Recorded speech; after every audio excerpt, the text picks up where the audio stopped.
డబ్బు, అనారోగ్యం, ఉద్యోగం, వ్యాపారం, అప్పులతో బాధపడుతున్నారా? మీకోసమే లాంచ్ యువర్ ఫ్యూచర్ ప్రోగ్రామ్. నమస్తే రమగారు. నమస్తే జయ.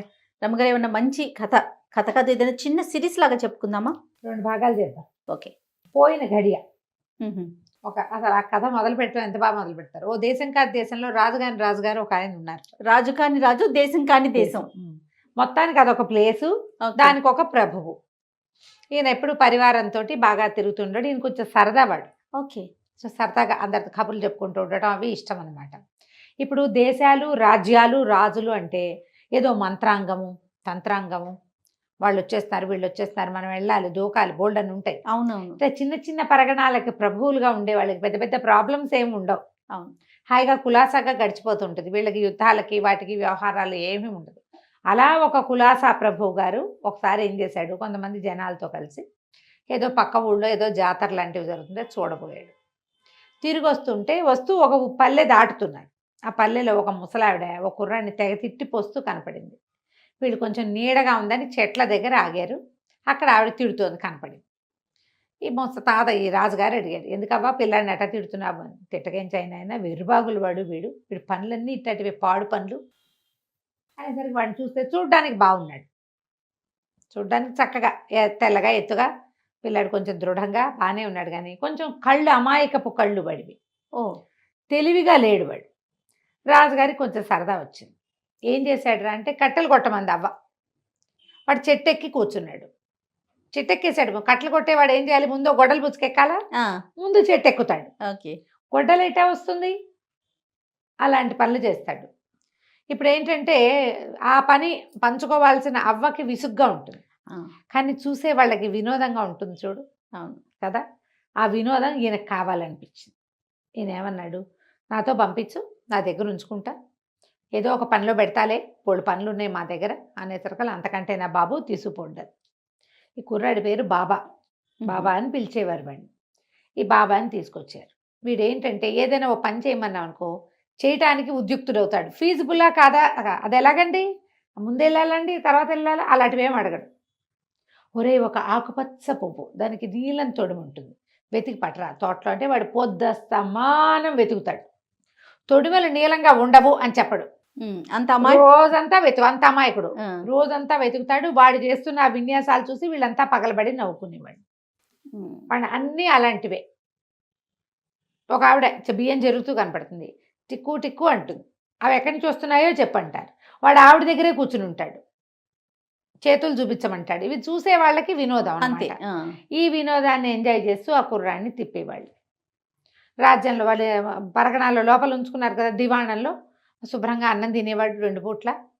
వీళ్ళు చెప్పినవి వెర్రి పనులన్నీ చేస్తూ రాజుగారికి వినోదం కలిగించేవాడు. రాజు ఒకడే కాదు, ఇంకా ఆయన దగ్గర ఉండేటువంటి ఆయనతో క్లోజ్గా ఉండే గుంపు ఉందిగా, ఆయన్ని సరదాగా ఉంచే గుంపు, వాళ్ళందరూ కూడా వీడిని కవ్వించి మాట్లాడించి ఏదో ఒక పిచ్చి ప్రశ్న వేసి వాడి దగ్గర ఏం ఆన్సర్ వస్తుందో చూసి ఇలా కాలక్షేపం చేసేవాడు.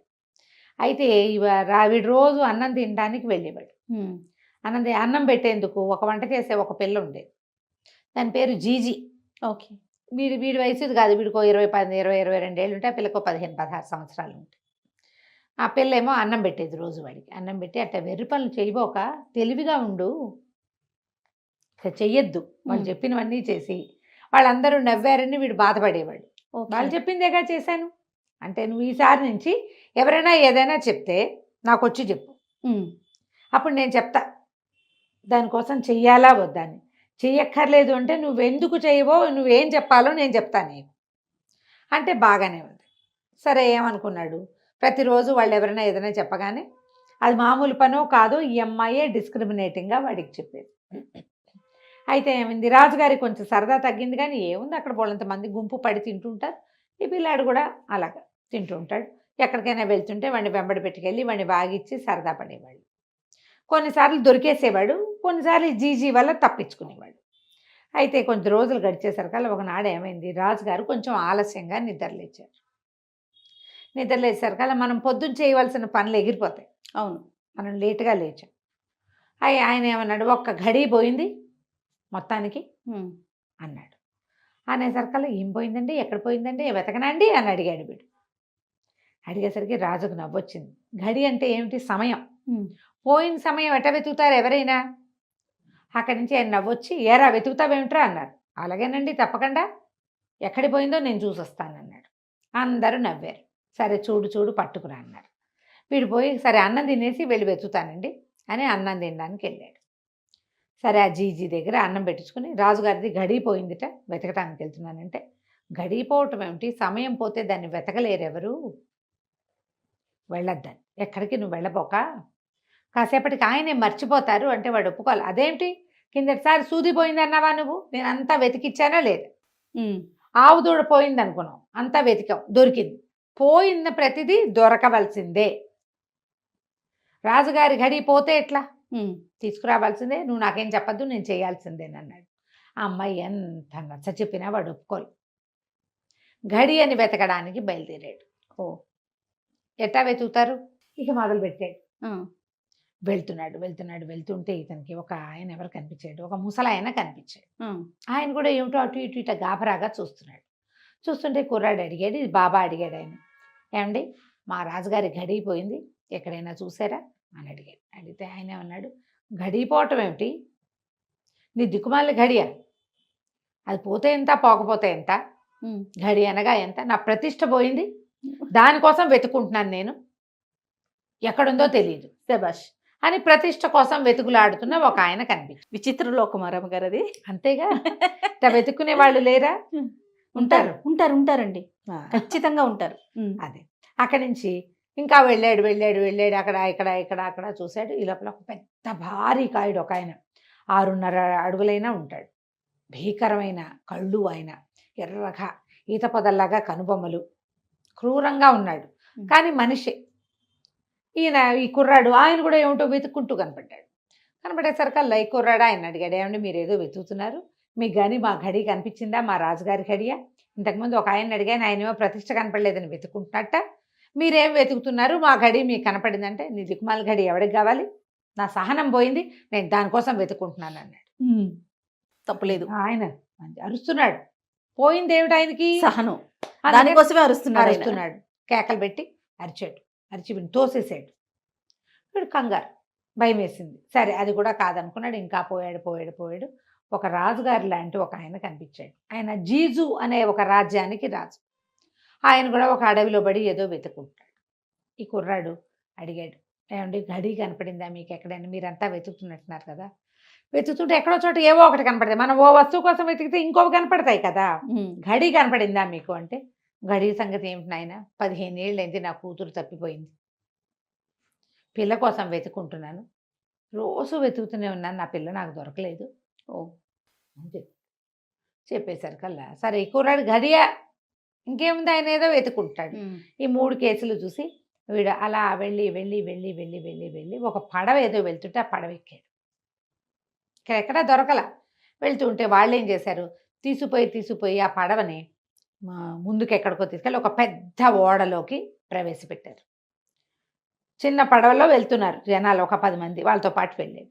ఆ ఓడ దగ్గరికి వెళ్ళేసరికల్లా ఓడలో వాళ్ళు, నువ్వెవడివిరా అన్నాడు. వీడు అన్నాడు, కాదండి మా గడి ఒకటి పోయింది, ఏమైనా నీ సముద్రంలో పడిపోయిందేమోనని ఎక్కానండి ఇది అన్నాడు. అనగానే వాళ్ళకి నవ్వొచ్చింది. గడి వెతుక్కునేవాడు ఏం దొరుకుతుంది, వాడు అర్థం లేని. కానీ కుర్రాడు చూస్తే అమాయకపు ఉద్దపత్తిలాగా ఉన్నాడు, వినోదానికి బాగుంటుందని వీడిని ఏడిపించుకు తినచ్చని ఎక్కించుకున్నారు పెద్ద పడవలోకి, పెద్ద ఓడలోకి. ఎక్కించుకున్నాక వాడిని కవ్వించి వాగించి సరదా పడేవాళ్ళు. సరదాగా నడిచింది. ఒక 5-6 రోజులు గడిచేసరికల్లా ఏమైంది, పెద్ద తుఫాన్ వచ్చి పడవ కాస్త పగిలిపోయింది. ఈ పెద్ద ఓడ కాస్త. మామూలుగా తుఫాన్లు వస్తే తప్పించుకుంటారు ఒక్కొక్కసారి తప్పించుకోలేరు. ఈ తప్పించుకోలేక మొత్తం ఓడంతా భగ్నం అయిపోయింది. ఎవరు బతికారో ఏమయ్యారో, మన బాబా మాత్రం బతికేశాడు. వీడికి చిన్న తెప్పకో ఎలాంటిది దొరికింది. వాడు దాని మీద పడి ఉండేసరికల్లా అది పోయి ఒక తీరం దగ్గర తాకింది. తీరం తాగితే లేచాడు, మెలకు వచ్చింది వాడికి. లేచి చూసుకున్నాడు. వాడికి భయం లేదు. అయ్యో ఆ పడవ పోయింది, ఆ చిప్పు పోయింది, నేను ఎవరితో వెళ్తాను, నేను ఒక్కడే ఉన్నాను, ఏం లేదు. ఎవరో ఒకరితో మాట్లాడి, వెర్రి వాళ్ళకి ఏం భయాలు తెలుస్తాయి, వాడికి ఏం తెలియదు. భయం తెలియాలంటే తెలివి ఉండాలి. అవును, రాగల ప్రమాదాన్ని ఊహిస్తారు తెలివైన వాళ్ళు. వీడికేముంది ఊహ, ఏమీ లేదు. అక్కడి నుంచి ఏం చేశాడు, ఆ లేచి బయటకు వచ్చేసాడు. ఈ నీళ్ళలోంచి యువతలకు వచ్చాడు. ఆ పడవ చుట్టుపక్కలంతా చూస్తే అదొక పెద్ద నల్లటి ద్వీపం. లోపల ఒక గుండ్రటి కోట ఒకటి కనపడుతుంది. ఎవరైనా మనుషులు ఉన్నారేమో చూద్దాం అనుకున్నాడు. నడిచి వెళ్తుంటే ఆ కోటలోంచి మొదట ఒక తెల్లటి బట్టల వాడు ఒకడు వచ్చాడు. ఎత్తువాడు. వాడి వెనకాల 60 మంది పొట్టివాళ్ళు వచ్చారు. అందరూ పొట్టి పొట్టి గుర్రాలు, అందరూ ఒకటే రకంగా తెల్లటి బట్టలు, పొట్టి లాగులు, పొట్టి పొట్టి చొక్కాలు, పొట్టి గుర్రాలు.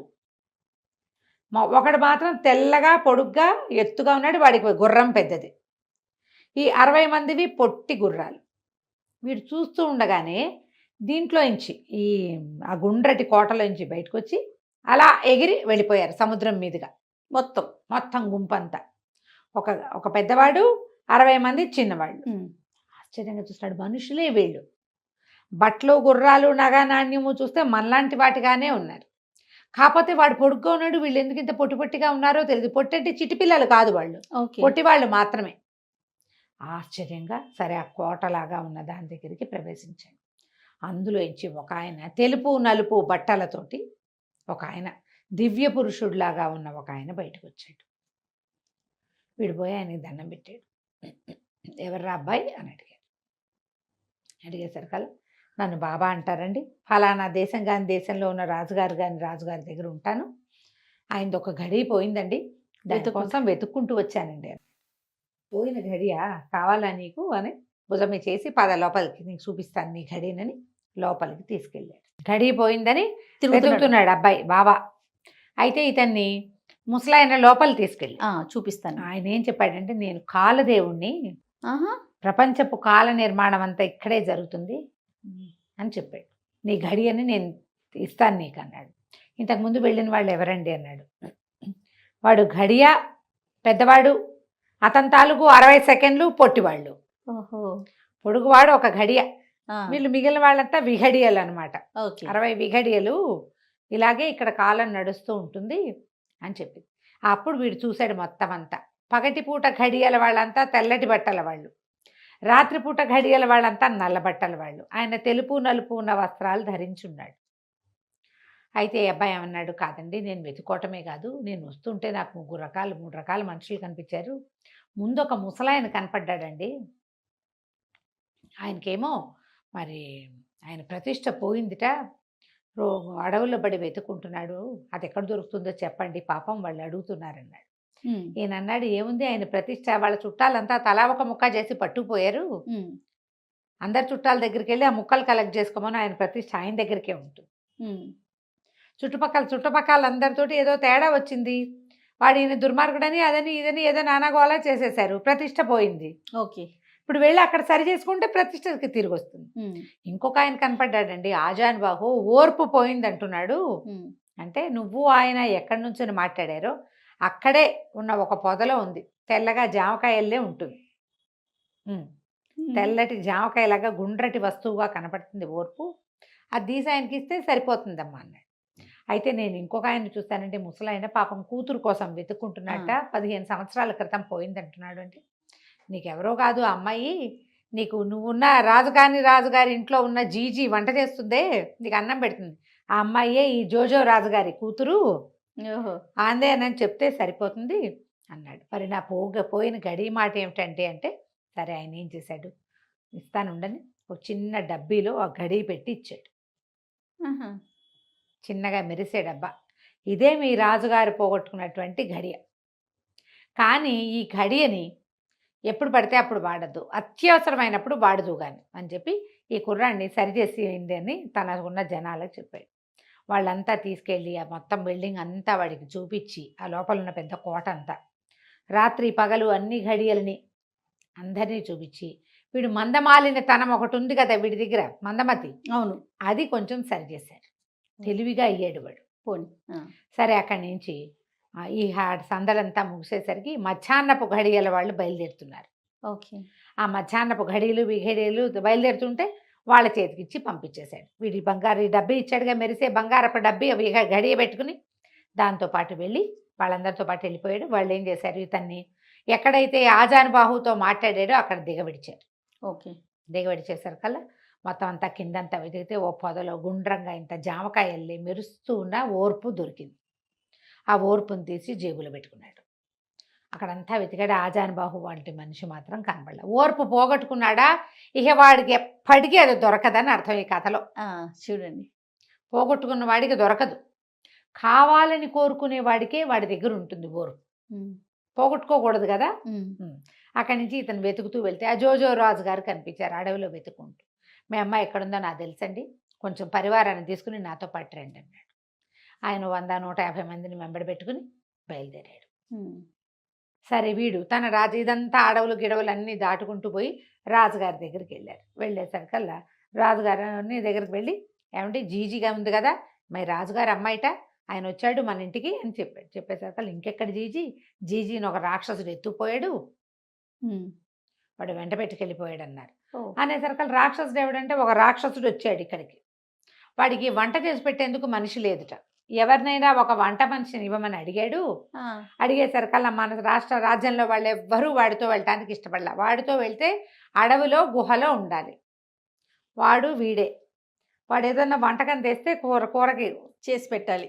చేసి పెట్టాలి. ఒకవేళ ఏవి దొరకపోతే ఏం చేస్తాడు, వాడు తినేస్తాడు. అందుకని ఎవ్వరూ ఒప్పుకోవటం లేదు. అయితే వాడు రాజ్యం అంతా తలకిందులు చేసేస్తానని పెద్ద పెద్ద కేకలు పెట్టాడు. పాపం మన జీజీ నేను వెళ్తానండి, వంట చేస్తాను అని అన్నది. అందుకని ఏం చేసాం, పంపించాము. ఎంతసేపు అయింది అన్నాడు. ఒక్క గడి అయింది అన్నాడు రాజు. అంతే కదా అని ఏం చేశాడు, తన చేతిలో ఉన్న డబ్బీని ఓపెన్ చేశాడు. తీయంగానే అందులో నుంచి ఒక్క మెరుపల్లే ఆ గడి పైకి ఎగిరిపోయింది, గడియ వెనక్కిపోయింది. రాక్షసుడు జీజీ చేయి పట్టుకుని నడుస్తున్న దగ్గర ఆగిపోయింది. టైం మెషిన్ అదే కదా. 1 నిమిషం వెనక్కి, ఒక గడియ కొంత సమయం అనమాట వెనక్కి వచ్చింది. వెనక్కి వచ్చేసరికల్లా ఆ జీజీ చేయి పుచ్చుకుని అంత ఈ మన రాజభవనంలోంచి బయటికి వెళ్తున్న రాక్షసుడు కనిపించాడు. ఈ పరిగెత్తుకుంటూ వెళ్ళాడు. వీడి జీజీ దగ్గర, నువ్వు వెళ్ళబోక, నువ్వు వెళ్ళక్కర్లేదు, నువ్వేమో మీ నాన్న రాజుట, హాయిగా ఆయన దగ్గర ఉండు కానీ వదులు నువ్వని రాక్షసుడిని చేతులు విడిపించేసాడు. ఈ జీజీనేమో వాళ్ళ నాన్న దగ్గరికి తీసుకుపోయాడు. ఆయన ఆశ్చర్యపోయాడు. పిల్ల ఏడాది పిల్ల అప్పుడు తప్పిపోయింది, ఇంత పిల్ల అయిపోయిందని ఆయన కూతుర్ని కావలించుకుని ఎంతో సంతోషించాడు. అక్కడి నుంచి రాక్షసుడు పెద్ద పెద్ద బొబ్బలు కేకలు పెట్టడం మొదలుపెట్టాడు. నాకెవడు వంట చేసేందుకు మనిషి లేకపోతే ఉన్నవాళ్ళని విరుచు తినేస్తాను, మీ ఇల్లు వాకిలి గుల్ల చేస్తాను, ఈ రాజ్యం అంతా పాడు చేసేస్తాను అని పెద్ద పెద్దగా అరుస్తూ ఉండేసరికల్లా అరుస్తూ వీడి వైపుకి బాబా మీదకి దూకుతున్నాడు. ఈ బాబా దగ్గరికి వస్తూ ఉండేసరికల్లా వీడేం చేశాడు, బాగా దగ్గరకు వచ్చి నోరాహని తెరిచాడు, మింగేస్తానని. వీడి జేబులో జామకాయ ఉంది, ఓర్పు తెచ్చాడు కదా, అది తీసి వాడి నోట పడేసాడు. పడేయంగానే 1 నిమిషంలో అది లోపలికి వెళ్ళేసరికల్లా అంత పెద్ద కూరలు, చిర్రజుట్టు, మిడిగుడ్లు, పెద్ద గదల్లాగా ఉన్న చేతులతో ఉన్న రాక్షసుడు సాత్వికంగా మొహం పెట్టి, పోనీలేండి నా వంట నేనే చేసుకుంటాను అని బాగుంది. అనగానే అందరు ఆశ్చర్యం, ఏమిటి ఇట్లా ఎలా మారిపోయాడు, ఏం చేసావురా అంటే, ఓర్పు దొరికిందండి, దాన్ని వీడి నోట పడేశాను అంతే అన్నాడు. అనగానే రాక్షసుడు మెతగ్గా ఉండి వెళ్ళొస్తాను అని వెళ్ళిపోయాడు. రాజుగారు ఆశ్చర్యపోయారు, ఏమిటి వీడికి తెలివేలా వచ్చింది, వాడికి సమయానుకూలంగా ప్రవర్తించడం వాడికి రానే రాదు. ఏదైనా వెతుకుంటే దాని విషయాలు కూడా కనుక్కోడు, వాడు సింగన్ అద్దంకి వెళ్ళినట్టు వెళ్ళిపోతాడు. రాజు ఆశ్చర్యపోయాడు, ఏరా నీకు ఇదంతా ఎలా తెలిసింది, ఎలా ఐడియా వచ్చిందంటే, నేను కాలదేవుణ్ణి చూశాను, ఆయన దగ్గర ఇట్లా ఉన్నారు, ఆయన ఇచ్చిన ఘడియతోటి నేను ఈ మార్పు చేయగలిగాను అని చెప్పాడు. ఈ జీజీ వాళ్ళ నాన్న వచ్చి, జీజీ అమ్మాయి దేవ తండ్రి వచ్చి, బాబు నాకు ఒక్కతే కూతురు, ఇంత రాజ్యం కాని రాజ్యం అంత పెద్దది కాదు, ఇంకా చిన్న రాజ్యం మాది, చిన్న రాజ్యం అయినా కూడా నాకు ఒక్కతే కూతురు కాబట్టి నా రాజ్యం మా అమ్మాయిదే, మా పిల్లని పెళ్లి చేసుకో చక్కగా, నువ్వే రాజు అవుదు కానీ అని చెప్పి బతిమలాడాడు. మన రాజుగారికి కూడా, ఈ రాజుగారికి కూడా అనిపించింది, వీడిని 2-3 ఏళ్ళుగా దగ్గర పెట్టుకున్నాము, వీడు మన కోసం ఒక పని చేయబోయేసరికల్లా వీడికి మేలు జరిగింది అని చెప్పి వీళ్ళని ఒప్పించాడు. ఆయన పెళ్లి చేసుకోరా, చక్కగా జీజీని చేసుకో అని చెప్పి వాళ్ళ బామ్మని పిలిపించి చక్కగా ఈ జీజీకి బాబాకి ఇద్దరికి పెళ్లి చేసి బామ్మతో సహా వాళ్ళ రాజ్యానికి పంపించాడు. మొదట మందమతిగా ఉన్నవాడు క్రమంగా రాజ్యానికి రాజైపోయాడు, హాయిగా ఉన్నాడు. కథలో నీతి ఏంటంటే, తెలివి తక్కువ వాళ్ళకైనా వాళ్ళకొక రోజు వస్తుంది ఏదో ఒకటి, వాళ్ళు ఏం చేస్తున్నారో దాన్ని చెయ్యనిస్తే ఎప్పటికో ఒకప్పటికి ఫ్లరిష్ అవుతారు వాళ్ళు కదా. ఖచ్చితంగా రమ్మగారు. కథ కంచికి మనం ఇంటికి. నమస్తే అండి. నమస్తే.